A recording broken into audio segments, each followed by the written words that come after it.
Assalamualaikum warahmatullahi wabarakatuh guys. Nah, Salam. ketemu lagi dengan kita. Hari ini kita mau kemana ya? Oh, ke pelabuhan. Kita mau ke pelabuhan guys. Kita mau nganter laptop. Nih, laptopnya. Nah, kalau kalian ada yang mau pesan, hubungin kita ya. Kita jual laptop. Kalau ada yang mau beli, gitu aja. Apalagi? Ya, ini kan ada teman dari luar kota.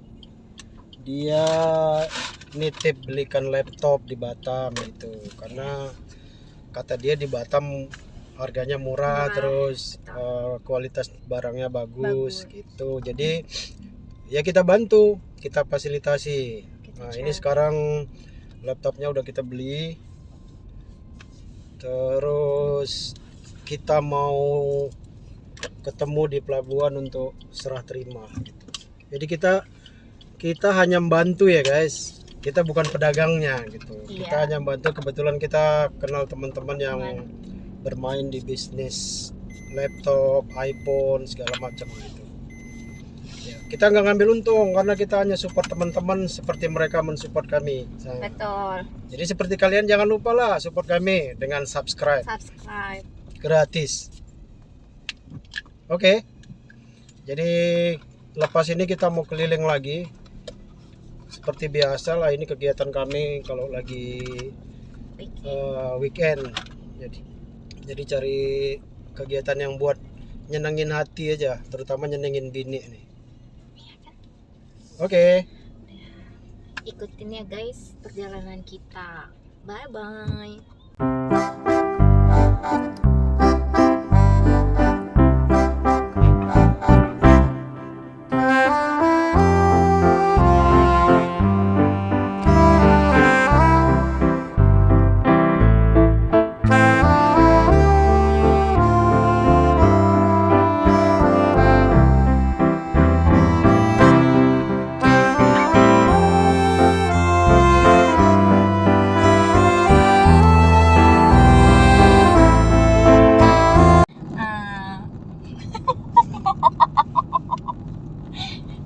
Nggak tahu mau ngomong apa sih. Ya, tadi udah serah terima ya guys ke teman yang mesennya gitu. Jadi di Batam ini orang banyak yang bilang harga elektronik murah. Dulu sih memang iya, karena Batam itu kan free trade zone ya, atau zona perdagangan bebas. Jadi kita kalau beli barang-barang di sini itu nggak kena pajak. Jadi kan otomatis harganya kan berkurang karena nggak kena pajak. Misalnya ini beli mobil, ya kan itu ada pajak apa? Barang mewah, kemudian PPN-nya gitu. Nah, di Batam itu tidak dikenakan. Jadi secara logika, secara teori itu harusnya harganya lebih murah dari daerah lain gitu. Karena daerah lain kena pajak tapi di sini enggak. Cuma kan pedagang-pedagang atau ya inilah cukong-cukong itu kan juga bermain. Sekarang harga barangnya juga hampir sama dengan daerah lain dengan alasan katanya transportasi kemari mahal gitu. Jadi kena biaya transportasi lagi. Tapi ya itulah, kalian tahu sendiri, cari tahu sendiri. Faktanya di lapangan memang seperti itu. Jadi misalnya harga barang di Tanjung Pinang dengan harga barang di Batam itu harusnya di Tanjung Pinang lebih murah. Di Batam harusnya lebih murah karena nggak kena pajak. Ya. Tapi hampir sama, bedanya dikit sih. Lebih murah tapi bedanya dikit. Kalau dulu masih awal-awal ya bedanya jauh. Jadi kalau kalian mau beli handphone, mau beli barang-barang elektronika, harus tahu. Jangan hanya dengar omongan katanya murah. Gitu. Kata di Batam iPhone juga katanya murah. Enggak juga. Ya, kalau dikirim, misalnya beli handphone nih. Betul. dikirim ke Jawa misalnya kan, itu nanti kena pajak lagi. Kena PPN lagi 10% dari harga barang tersebut gitu. Jadi ya kalau kena pajak kan sama aja kalian beli di tempat Beli, kalian di Jakarta kayak di bagusnya, Bandung di mana gitu. Cuma kalau kalian berkunjung kemari atau punya temen di sini, itu biasanya diakali, ada triknya ya. Jadi kita namanya hand carry. Jadi maksimum handphone yang bisa di hand carry di pelabuhan atau di bandara itu maksimum 3. Ya, jadi itulah yang bisa kita bawa per orang kan, untuk ngakali dapat harga yang lebih murah tadi gitu. Ya akhir-akhir ini kan misalnya iPhone ya, itu memang di sini lebih murah dibanding tempat lain walaupun nggak terlalu murah. Tapi sekarang kan semua email yang tidak terdaftar kan kena blokir. Jadi handphone yang kita beli dari Singapura sana ya, Batam ini suplainya rata-rata dari Singapura atau dari Malaysia sana ya. Jadi memang harganya murah, tapi sampai ke Indonesia kan iPhone-nya nggak bisa dipakai karena nggak dapat sinyal ya. Makanya itulah kita buat Kominfo sama Manperin perdagangan, bea cukai segala macam, dia kan udah memblokir kan. Jadi email yang nggak terdaftar di sini nggak bisa dipakai, bisa pakai melalui wifi doang gitu. Nah banyak ini teman-teman kantor, teman-teman mana ya, mereka bisnisnya tiap weekend gitu. Jadi ada bandar yang biayai mereka dengan catatan per orang harus bawa 3 handphone di hand carry ya. Kemudian nanti didaftarkan di bea cukai gitu. Emailnya didaftarkan di bea cukai, baru dikembalikan lagi ke bandarnya. Jadi misalnya saya nih dibayari tiket PP Batam Singapura, kasih uang saku ya, saya harus bawa 3 handphone yang didaftarkan, yang sudah didaftarkan di bea cukai Batam, kemudian kita hand carry ke Singapura. Nah nanti di sana dijual lagi sama pedagang-pedagang sana, dibawa masuk ke Indonesia. Kalau turis-turisnya ke Indonesia, nah handphonenya bisa berfungsi karena emailnya sudah terdaftar gitu. Jadi banyak bisnis kurir seperti itu di Batam. Jadi keuntungannya sih bagi kurirnya ya, bisa ke Singapura gratis, dikasih uang saku. Tugasnya ya bawa handphone, kemudian ngantri nanti di bea cukai gitu. Jadi dari sini bawa handphone ke Singapura, dari Singapura balik kemari juga bawa handphone untuk didaftarkan gitu. Jadi itu kondisi di Batam. Jadi kalau kalian mau beli ya ketahui dulu lah ya. Jadi kan sekarang banyak tuh pedagang-pedagang online yang mengatasnamakan berasal dari Batam. Nanti kalian transfer duitnya ke dia, ya wassalam lah ya, kalian kena blokir. Jadi lebih bagus kalau kalian punya teman yang di Batam, nah konsultasi sama dia, minta bantuan dia untuk belikan. Seperti kami ini kan, jadi teman dari luar kota minta tolong, oke, nanti kita carikan barangnya sesuai budget.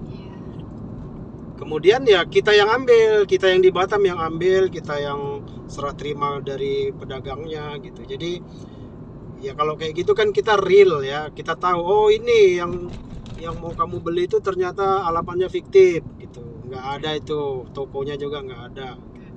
Jadi bisa tahu supaya kalian nggak tertipu gitu. Ya karena sekarang modus kan banyak. Orang entah di mana-mana, di Sulawesi, di Kalimantan sana ngatasnamakan tokonya di Batam. Banyak orang transfer dengan iming-iming harga murah, tapi ternyata setelah transfer rekeningnya diblokir, akunnya diblokir, ya WA-nya diblokir. Itu banyak terjadi kan. Jadi itulah fungsinya teman. Kalau kalian punya teman, minta tolong dia. Mumpung teman kalian ada di Batam, supaya tahu kebenaran barang yang dijual itu benar ada atau hanya fiktif gitu. Ya lebih selamatnya lagi kalian transfernya ke teman kalian itu, jangan langsung ke tokonya gitu, biar teman kalian yang melakukan transaksi langsung ke tokonya. Itu pun kalau kalian percaya sama temennya, karena sekarang banyak teman makan teman kan. Ya gitulah ya, cerita fakta di lapangan tentang barang-barang elektronik yang ada di Batam. Ya barang-barang sini banyak disuplai dari Singapura kan. Singapura tuh ada kayak brokernya, jadi handphone dari Jepang, dari mana, dari Korea, itu ditampung oleh mereka, melemparnya ke Batam gitu. Dulu juga mobil sama seperti itu. Batam ini Mobil dipenuhi Singapura. oleh mobil-mobil second, mobil-mobil mewah dari Singapura. Karena di Singapura itu ada peraturan, kalau udah lebih dari, kita beli mobil nih usianya udah 5 tahun, maka itu pajaknya ditinggikan, double gitu pajaknya. Jadi pilihannya hanya mau bayar pajak yang lebih tinggi atau beli mobil baru yang pajaknya lebih rendah. Nah mobil-mobil di atas 5 tahun itulah kemudian yang dilempar ke Batam gitu. Makanya dulu Batam taksi aja bisa BMW guys, bisa Mercy. Jadi kalau di tempat lain orang naik BMW itu pamer bangga segala macam, di Batam mah udah biasa ya, taksi aja BMW gitu. Tapi sekarang kebijakannya kan udah beda ya, nggak bisa lagi masuk barang-barang, kalau bahasa kerennya itu sampah industri ya. Jadi mobil yang nggak terpakai di Singapura, di Malaysia dilempar ke Batam. Sekarang nggak bisa lagi. Sekarang udah banyak mobil nasional yang dijual di Batam dengan harga yang lebih murah dari tempat lain secara teori karena bebas pajak. Oke guys, jadi kalau kalian mau tanya-tanya tentang apa barang-barang elektronik atau apa yang di Batam, komen aja, nanti insya Allah kalau kita ada waktu kita akan jawab, kita berusaha reply. Jadi udah mau nyampe nih Ya guys, bye-bye. Hai guys, nah ini ya mobil yang digunakan di Batam, dia ada tulisannya fasilitas FTZ ya, FTZ. Nah nggak kena pajak kan ya. Nah, jadi kendaraan yang dipakai di Batam itu dibedakan. Yang bebas pajak, yang nggak dikenakan pajak itu STNK-nya dicop warna merah ya, Warna ada merah. tulisan fasilitas FTZ. fasilitas FTZ.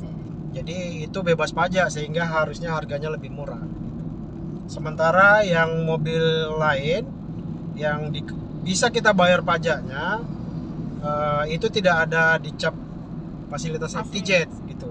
Kenapa harus dicap fasilitas FTZ? Untuk membedakan yang memperoleh fasilitas bebas pajak dengan yang tidak.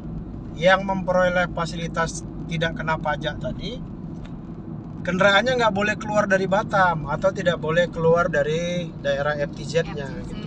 Jadi nggak bisa dibawa ke Jawa guys. Nggak bisa nih mobil lah, mau bawa ke Jawa, mau bawa ke Medan, nggak bisa.